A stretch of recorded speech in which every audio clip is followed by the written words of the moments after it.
लेकिन आंकड़े एक बार फिर से देख लीजिए, डीडीसी चुनाव के नतीजे जो सामने आ रहे हैं उसमें गुपकार गठबंधन सबसे आगे है इस वक्त, बीजेपी उससे पीछे है।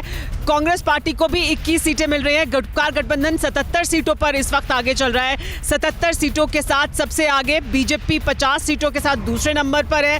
कांग्रेस पार्टी को 21 सीटें मिल रही हैं फिलहाल रुझानों में, जिस तरह से आगे बढ़ रही है कांग्रेस पार्टी, लेकिन अन्य 47 सीटों पर आगे हैं, यानी अन्य के खाते में भी एक बड़ी संख्या में सीटें जो हैं वो जा रही हैं। ये अन्य भी क्या, इनमें से काफी सारे ऐसे उम्मीदवार हैं जो कि कुछ दलों के समर्थन के साथ मैदान में हैं लेकिन निर्दलीय चुनाव लड़ रहे थे, तो 47 निर्दलीय हैं जो चुनाव जीते दिखाई दे रहे हैं।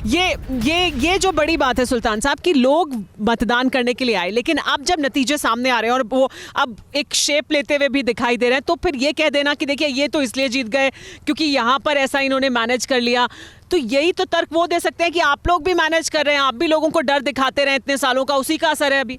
हम कहाँ डर दिखाएंगे? हमारे जितने भी लीडर, टॉप क्लास वर्कर, उनको जेल भेजते हैं। कल भी परसों भी देखे नहीं आपने, इवन मोहतरम महबूबा मुफ्ती जी को, फ़ारूक अब्दुल्ला को, उमर अब्दुल्ला का, उनके लीडरों को जेल में रखो जी, घरों में ताला लगा के रखा गया है।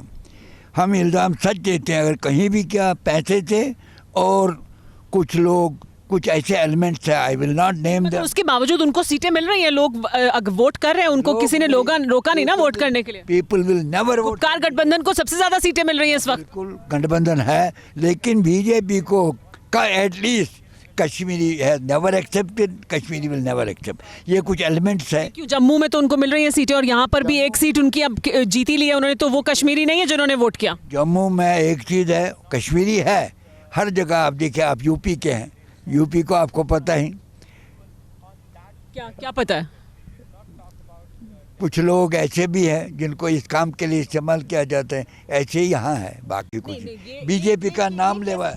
ये कैसे कहा जा सकता है? ये तो वो तमाम लोग जो वोट करने के लिए निकल रहे हैं, उनके वोट की अहमियत को कम करना है कि जिन्होंने अगर एजाज हुसैन को वोट कर दिया तो उनके वोट की अहमियत नहीं है, जो आपको वोट करे उसके वोट की अहमियत है। सुमेरा जी, किसी भी हाल में हम वोट की अहमियत को कम नहीं कर रहे हैं। मैंने कहा कि जो यहाँ पे जो वोट पड़ा वो कम पड़ा, और कम जब वोट पड़ता है तो आप जो है किसी न किसी तरीके से जो है ऐसी सूरत हाल में मैनेज कर पाते हैं। इसके बरअक्स मैं आपको बताऊंगा, आप जम्मू में देखें, जम्मू के सांबा इलाके में, कुठवा इलाके में, या कई इलाके, जम्मू का जो प्रॉपर जम्मू इलाका है, वहाँ से नेशनल कॉन्फ्रेंस या पीएजीडी जिनको आप कहेंगे, पीएजीडी के कैंडिडेट जो है इस वक्त आगे हैं। बीजेपी का जिस तरीके से, सुमेरा जी, जिस तरीके से आपको ये देखना होगा, जिस तरीके से इनके पास पूरा पैसा था, पूरा फोर्स इनके साथ था पूरे की, तो इसके बावजूद भी वो कुछ नहीं, अगर एक सीट 2 सीट कर पाते हैं तो आई डोंट थिंक ये कोई डिफरेंस मेक करेगा। देखिए, आपको सबसे ज्यादा सीटें मिल रही हैं, तो फिर अब आप ये तर्क कैसे दे सकते हैं कि ये तो प्रभावित किया गया चुनाव, या ये निष्पक्ष चुनाव नहीं हुआ? ये तो निष्पक्ष चुनाव हुआ ना, आपको सबसे ज्यादा सीटें मिल रही हैं तो निष्पक्ष है ना। देखिए निष्पक्ष की देखिए, मैंने निष्पक्ष है या नहीं चुनाव? मैंने पहले भी कहा कि इन्होंने पूरी कोशिश की सिस्टमैटिक तरीके से यहाँ रिगिंग करने की, हमारे कैंडिडेट नहीं हुई है ना, नहीं हुई है ना। आप शाम तक, यू नेवर नो, कल हमारे 4 लीडर, उसको सुमेरा जी, कल हमारी पार्टी के 4 लीडर में से 195 सीटों के रुझान सामने आ गए हैं। आप सबसे बड़ा दल दिखाई दे रहे हैं फिलहाल।